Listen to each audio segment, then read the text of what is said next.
This beautiful, I am Syed Shabahat Ali and you're watching Fault Lines. Recently, a meeting took place between the defense chiefs of China and the United States of America in Singapore, in the place which is called Shangri-La.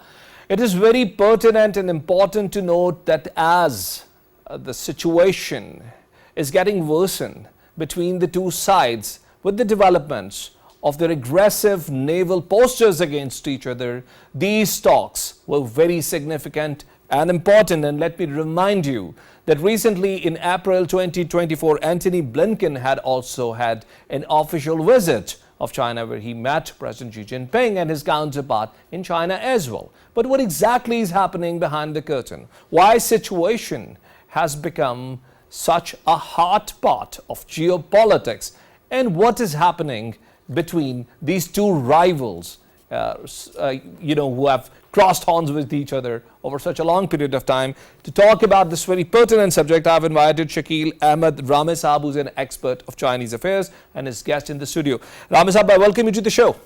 Thank you. So first things first, help us to understand the background of these talks that have recently taken place in Singapore. I think the talks are important in the context. If we look at what Philippines is doing for some time, so they are trying to provocate China on one issue or another issue. It is happening since this president has taken the office. He is openly criticizing China and he is siding with US policy, and he has signed, again they have initiated the process to their defense cooperation, and they have established new bases in Philippines. US is establishing a new bases in Philippines, and they are trying to upgrade the existing bases in Philippines, and especially 2 or 3 bases which are very close to the Taiwan. These are very important developments, because on one side when the US talk about the Taiwan, so they say we want to do something and we will protect them, like blah blah blah, and then at the same time Philippines give them bases to build in the neighborhood of Taiwan. That is very provocating. So that's why the things are not getting settled down right now. One thing, and second thing, if we look at their actions and talks, US talks are not matching with their action.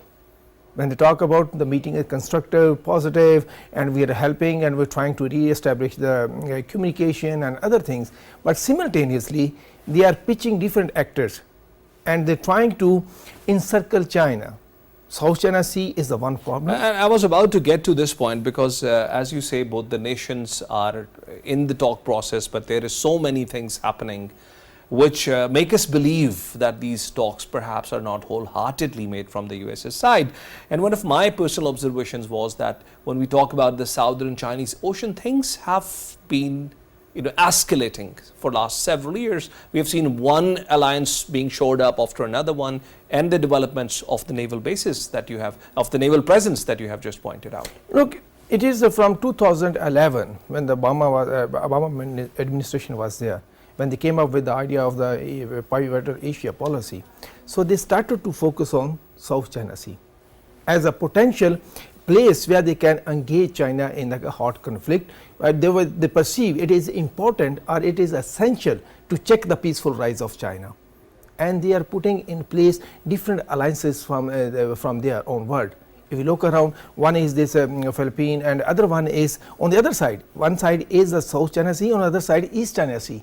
They are putting alliances with Japan. And Japan has made a policy from 2019 to 2014. They will spend almost $240 billion to upgrade their weaponry and all the defense system. And one of the key area is the dispute with the Chinese on the different islands. And US trying to become the part of also of that dispute by saying this, we have a treaty with Japan and we will be the partner with Japan in any event in the future. So it is not only the South China Sea, it is East China Sea also. Then look at the third dimension, Asia Pacific. They have came up with the idea of the Quad.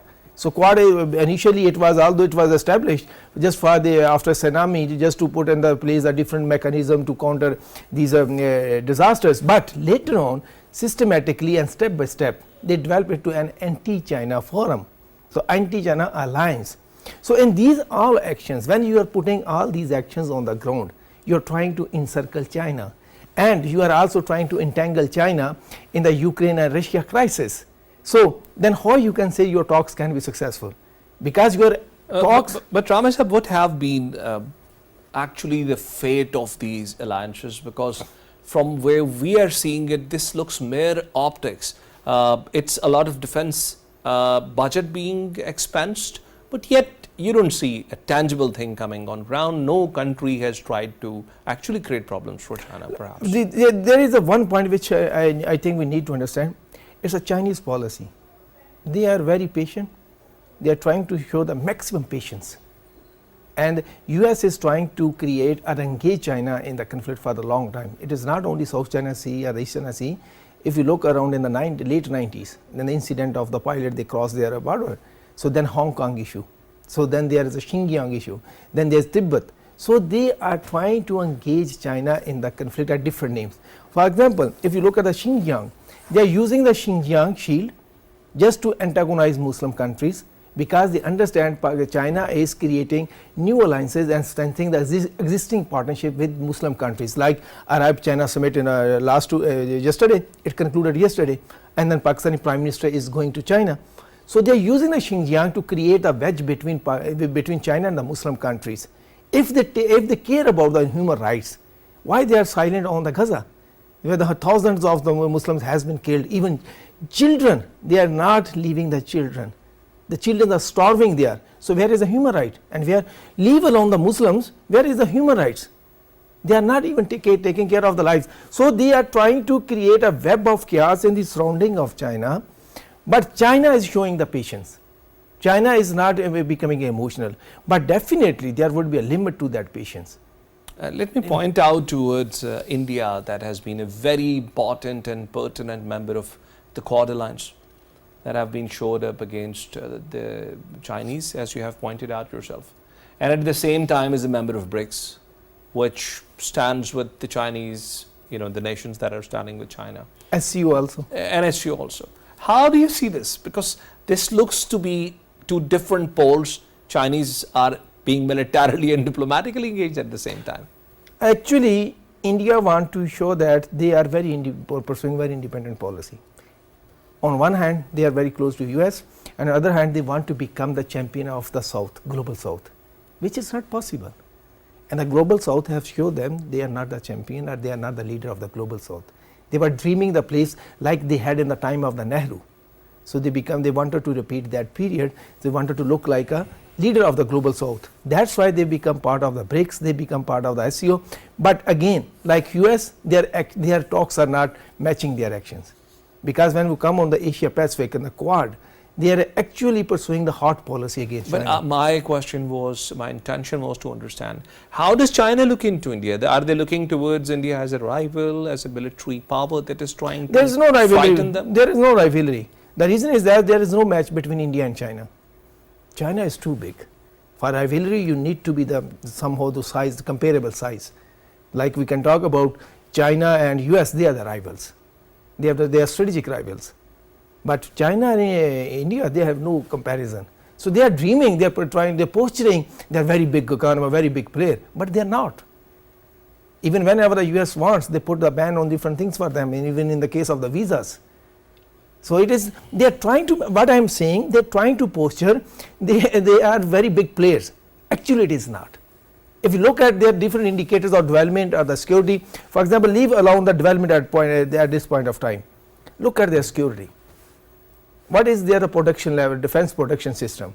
How many technology they have, indigenous technologies? Either they are producing the jets or the satellites or a number of other things. No, they are importing the technology.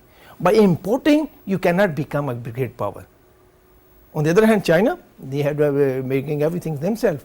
Even they are leading in certain technologies, like the velocity based, their missile systems. If you look at their intelligence, artificial intelligence based war system. So they are quite ahead from the world. Ramesh, when you talk about technology, it is also very significant to note that China has done a lot, have taken big technological leaps. And you have been there recently. You might agree with me on this, that if you be to United States and if you be to Shanghai, there's a huge difference. You can actually see the technology being changed. China has become the largest manufacturer of automobiles as well as many other technologies and the semiconductors as well. How would the United States would be looking into the technological developments being made by China? This is the key area of the conflict. I gave you one example. When Mr. Donald Trump, he was the president, he was briefing media. So he categorically mentioned, so we cannot allow any country to surpass us in the future technology. So that is the area of the conflict. Which China has done, by the way. The way they want to check and they want to reverse the process of the technology development in China. You want to look at that in China, there was a ranking by an Australian think tank. They rank the 44 critical technologies in the world. Who is the leader in that? In 37 technology, China was leader. 37 out of 44. 44, one thing. And second led thing, by China. So one thing, and second thing, US have introduced Chips and the Science Act. They are putting different bans and other things. Look around, if a chip or semiconductor industries, 60% rare earth metals are being produced in China. 85% rare earth metals are being processed in China. 90% high frequency magnet rare earth metals are being created in China. If China put ban, so what will be the future, what will be the status of the global? So do you think this economic warfare is going to continue? That's what I'm saying. US cannot beat China, because if tomorrow China put a ban on the rare earth metal, export of rare earth metals are their processing, so what will be the status of the global semiconductor industry, the chips? Ramasab, do you actually believe, with the wildest stretch of your imaginations, that United States would actually want China to be involved in a practical military conflict? They want, but they cannot, because US has this habit to attack or engage in a conflict where they see so opponent cannot match them. So or at least they can win. In the early 2000s, so Rand Corporation, they have published one report. They said the US Army, they was doing the games, war games, by considering China, and in every war game they found they cannot defeat China. It's a published report of Rand. I think it is something official documents. You can find. I think you can find it. You can find it. So in war games, they cannot compete. They cannot defeat. Neither China can defeat USA nor US can defeat China. It will be disaster for both of them. That's China is trying to make US understand. Let's work together. One thing, and second thing, decoupling is not an option at this point of time. And hundreds of billions of trade is happening between two countries. All their major brands are the companies, like you can talk about Tesla, you can talk about Apple, you can talk about other companies. They are heavily investing in China. If you talk about Europe, BMW, Bosch, you name the big company of any country, they are investing in China, because the market size is huge, and the facilitation is huge, the infrastructure is huge, and the service sector is excellent. So in all economic rationals, they cannot lose it, because in next 20 years China will be transforming its population, and they will be transiting their population from one class to other, from lower class to middle class to the upper class, and the volume would be around about 800 million people. Fantastic. Thank you very much, Shakil Ahmed Ramasab, for being guest in our show. Ladies and gentlemen, we'll take a break and we'll join you back with second segment of the program. Stay with us.